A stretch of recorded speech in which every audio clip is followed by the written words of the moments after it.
Munsi y'isoko y'ubuzima TV twongeye kubasuhuza. Uyu ni wa mwanya tubageza ibiganiro byacu byiza kandi byanyu byiza ku isoko y'ubuzima TV. Mwari muri aho ariko ushitse twaganiriye rero kujyanye n'ubuzima bwo mu mutwe ku mubyeyi utwite. Uyu munsi turi kumwe na Janvier Haganimana agiye kutuganiriza no ku kiganiro cyiza ntimujye kureba televiziyo yanyu, ikiganiro kijyanye no n'ibijyanye n'imirire, umuntu ashobora ibyo ashobora kwiga ibikenewe mu gihe umuntu atwite, ibijyanye n'imirire. Iki ni ikiganiro cyiza kandi gikenewe ntimujye kure. Turakwakiriye Janvier. murakoze cyane. Mwaramugisha bakunzi ba isoko y'ubuzima TV, nagarutse nitwa Janvier Haganimana. Ndabakunda cyane, nezezwa no kubona mwishimye kandi nanjye ubwanjye numva umunezero mwinshi muri ngewe iyo mbonye munyuzwe, nanjye ndanyurwa. Yego, uyu munsi rero nabategura ikiganiro cyo kwiga ku mirire. Ntabwo ari ku mubyeyi twite gusa, ku muntu wari we wese burya twese dutegetswe kurya indyo yuzuye. Biraryoha cyane kandi biba byiza iyo witaye ku mubiri wawe. Akenshi tuzajya twivugira indyo yuzuye, burya iyo wariye indyo yuzuye burya uburiye neza, nta kuntu butagize. Ntabwo ari ngombwa ngo urye ibi bya mirenge cyangwa se ibiryo bihenze. Indyo yuzuye iboneka bugufi mu muryango hafi, no umuntu wese ku rwego rwe ashobora kuyibona kandi ku kigero cye. Ibyiza rero icya mbere ni ukuba uzi ibigize indyo yuzuye. Indyo yuzuye burya ibigizwe n'ibintu byibura by'ingenzi bitatu. Haba harimo icya mbere ni ibitera imbaraga, ibizatuma umubiri wawe ugira imbaraga mu gukora, ugira imbaraga mu bikorwa byawe bya buri munsi, ukumva nyine ukabasha kubaho udafite intege nkeya, ufite imbaraga mu mubiri wawe. Burya ubona ko uba mu byo urya haba harimo ibitera imbaraga. Hanyuma rero ikindi cya kabiri cy'ingenzi ni uko uba wabonyemo ibyubaka umubiri. Burya indyo yuzuye nanone igomba kuba irimo ibyubaka umubiri. Ibyubaka umubiri rero ni ibituma umubiri wawe ubasha kubona ibizatuma ubasha kongeraho utundi turemangingo se, utwo twakwita utunyangingo, kuzamura amaserire niko twabyita, bigatuma noneho wabonye n'ibitera imbaraga umuntu abaho akomeye kandi umubiri ukomeza gukura. Ikindi rero cya gatatu cy'ingenzi noneho cy'ingenzi cyane ni ibirinda indwara. Burya iyo umaze kubona ibirinda indwara, umubiri wawe ubaho ufite ubudahangarwa bw'umubiri, ufite ubudahangarwa bwiyongera kuri wa mubiri muzima wari ufite, wariye ibitera imbaraga, wariye n'ibyubaka umubiri, hanyuma ukagira n'ibirinda indwara. Bikakurinda kurwaragurika, bikakurinda gucika intege bihoraho, bikakurinda nyine ibintu byinshi mu buzima. Burya rero iyo uriye neza uba wikingiye, haba ufashe umuti uhoraho. Ariko nanone iyo utariye neza, iyo utariye ibiryo neza nk'umuti, birangira ugiye kwa muganga bakaguha imiti neza nk'ibiryo, bikarangira ufashe imiti ikaba ari iguhindukira ibiryo kandi wakabaye warafashe ibiryo neza bikakubera imiti. Mukunzi w'isoko y'ubuzima TV rero turifuza yuko wabasha kwiga neza iki kiganiro, kugikurikirana neza, n'ibinaba ngombwa ujye ucyumva kenshi gashoboka kugira ngo wumve ko byose bishoboka. Twagiye rero tugiye gutangirira ku bitera imbaraga. Mu mirire burya mu bitera imbaraga habamo ibintu byinshi. Mu bintu tubona hanze cyangwa se ahangaha mu Rwanda rwacu mu gihugu tubonamo ibintu byinshi mu bitera imbaraga. Nk'urugero, dushobora kubona imyumbati, amateke, ibijumba, ibirayi, tukabona akawunga, tukabona ubugari, tukabona ibintu byose by'ibinyamafufu n'ibindi ubona hanze ahangaha. Ushobora kuvuga wenda ibikoro n'ibindi byinshi bishoboka, ariko ibyo ni bimwe mu bitera imbaraga. Uramutse ubonye kimwe ku ifunguro ryawe, kimwe muri ibyo, wabonaho akawunga, wabonaho umuceri, wabonaho imyumbati, wabonaho ubugari, wabonaho icyo wabonaho kimwe muri ibyo cyakubera igitera imbaraga kuri iryo funguro ryawe. Hanyuma rero muri iryo funguro nanone ukwibuka nanone kuza kubonaho ibyo twita ibyubaka umubiri. Ibyubaka umubiri burya akenshi ni ibingibi biba birimo amavuta, biba birimo twakwita nk'aho ari nk'ibinyabinure.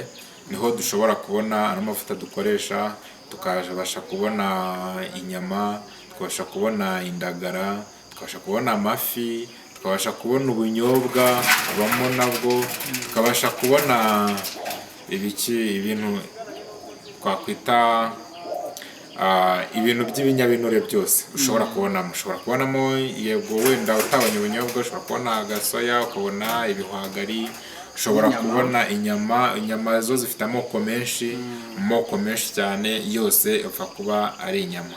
Urumva rero mu byubaka umubiri nabyo uba ubibonye kandi byoroheje hafi aha. Ushobora kubona indagara hafi aha zagura na makeya, wabona ifi, wabona ubwo bunyobwa, wabona ibintu byoroheje bidahenze, isambaza n'ubundi bwoko bwinshi, wabona inyama bikaba akarusho. Hanyuma rero kandi noneho ibyo byari ibyubaka umubiri. Mu birinda indwara rero ni ibintu byose birimo imboga ndetse n'imbuto. Burya umubiri wacu ukeneye imboga ndetse n'imbuto. Buri imboga burya ziba zifitemo ubukungu muri zo bwinshi bwo kurinda umuntu uburwayi butandukanye, kongerera umubiri ubudahangarwa, umubiri wawe ukongera ukabasha kwirinda. Nk'urugero wenda ushobora mu mboga tubona hano, ushobora kubona karoti, kubona intoryi, kubona imboga rwatsi arizo dodo, kubona epinari, kubona ibisusa, kubona ibintu byinshi hanze aha by'imboga biroroshye kandi kubibona ntabwo ari ibintu bigoye. Wabona isombe, ibyo byose wabasha kubibona. Nk'umukunzi w'Isoko y'Ubuzima TV ntabwo bigomba kukugora kuvuga ngo indyo yuzuye bizakusaba kurya inyama, kurya ifiriti. Ntabwo ibyo ngibyo ari byo bigize indyo yuzuye, ntabwo ari byo byiza byakunezeza kuruta uko waba wabonye ikijumba cyawe kiri mu bitera imbaraga, ugashyira ku ruhande imboga zawe nanone zikaranze neza, zirimo ibishyimbo, nanone zirimo n'indagara. Aho ngaho izo mboga ziba zujuje ubuziranenge, harimo indagara, harimo imboga, harimo ibishyimbo, ukabirisha ikijumba. Icyo gihe uriye indyo yuzuye, hanyuma ukibuka nanone gufata urubuto, kandi urubuto nanone ntabwo rukora umurimo wo kuba rwakongera ubudahangarwa bw'umubiri gusa, runagufasha mu igogora kugira ngo ibyo wariye binabashe kugenda neza, bibashe kukomadisha zikuvamo neza. Nk'izo mbuto ushobora kubibonera ipapayi hafi, wabona umwembe, wabona avoka, wabona urubuto nyine rugaragara hafi aha ngaha byoroheje bitakugoye, wabona pome, wabona umuneke, ikintu cyose ushobora kubona ukaba wakigendanisha n'ibyo kurya byawe, byanezeza kandi byakugendekera neza, ukaba uririnze kandi urikingiye. Akunze w'Isoko y'Ubuzima TV rero, mu imirire ni ikigishwa kigari kandi kinini. Buriya rero iyo ubashije kumva ibijyanye n'uko ubushobozi bwawe, hari nk'umukunzi w'Isoko y'Ubuzima ushobora kuvuga uti se ko ntari umukire, nshobora kuba wenda ndi umuhinzi nibereye ahantu mu cyaro, buriya ibiriya bintu nabyigezaho. Yego wabyigezaho, biroroshye. Aho utuye ushobora kuba ukikijwe n'uturima tworoheje, aho ngaho hari insina, muri izo nsina himereramo imboga, cyangwa se aho hafi wahashyira akarima k'igikoni naho hakaba harimo imboga, cyangwa se no ku isoko ukaba waziguza agafungo ka senkani cyangwa ijana. Icyo gihe biroroshye. Kandi mu byo urya ushobora kubona harimo ibijumba, ushobora kubona akawunga, ushobora kubona ubugari, ibyo bino twibonera hafi bihingwa vuba.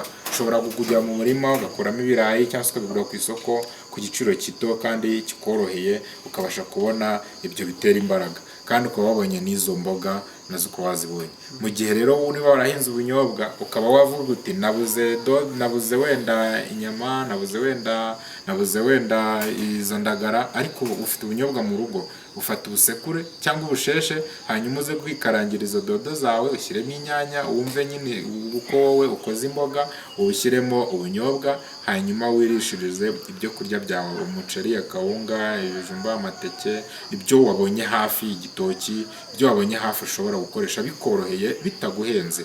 Ibyo ngibyo byaba bigize indyo yuzuye. Kandi noneho ukibuka ko ubonye umuneke, ipapayi ni ibintu bikunda kwera hanze aha, umwembe bikunda kwera, ntabwo ari ibintu wajya ku isoko ngo ubure ku isoko, cyangwa se ubone hari byarabuze burundu byavuyeho. Aho ngaho rero biroroshye cyane, byaryoha kandi byakugendekera neza, nawe ukaba ubonye indyo yuzuye. Hanyuma rero ibyo ngibyo ni umuntu wese, ariko by'umwihariko ku mubyeyi we utwite, nabwo biba byiza kuri ibyo bintu iyo abibonye hanyuma kandi we icyo tumwifuzamo twifuza ko yajya akora kurenzaho ni ukurya bikeya ahubwo akabirya inshuro nyinshi. Nk'uko mu biganiro byashize batwigishije uburyo ki umubiri w'umuntu watwite uba wahindutse. Burya rero mu mubiri wawe nyababyeyi uko umwana agenda akura igenda yiyongera, uko igenda iba nini rero uko umwana akura niko bigenda bisatira ko igifu cyawe kigenda kirushaho bigenda bituga igifu. Byagituga rero bigatuma ushobora ibyo uriye byose bitabicyuzura. Urumva rero ni byiza wagifata dukeya ariko ukaturya kenshi, cyangwa ukaba nyine ufite akantu kakongerera imbaraga.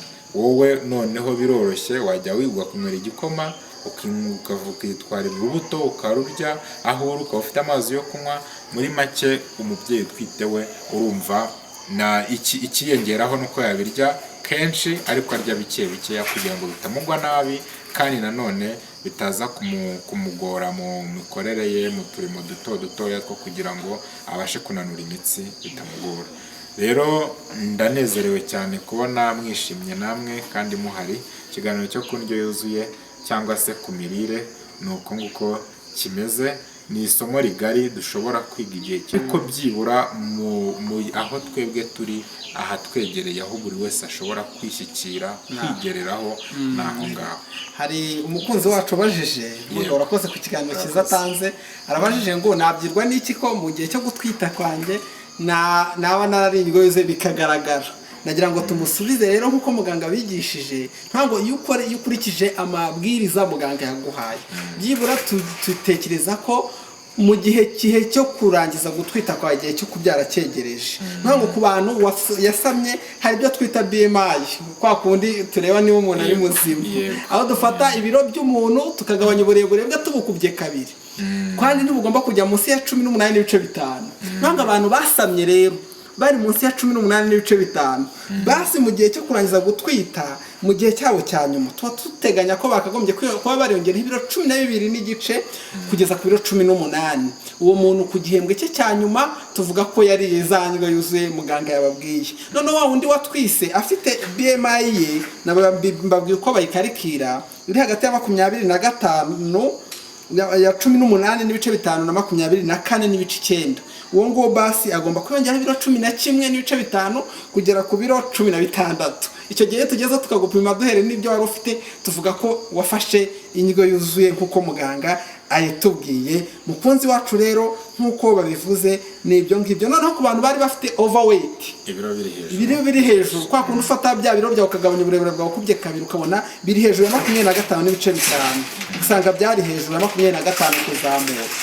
Basi wowe ugomba kwiyongeraho ibiro 7 kugera ku biro 11.5 kugira ngo tumenye ko bitakabije. Ngayo nguko rero mukunzi wacu wajije icyo kibazo, ubwo uko niko tubipima tukamenya niba warariye ya ndyo yuzuye muganga tubwiye.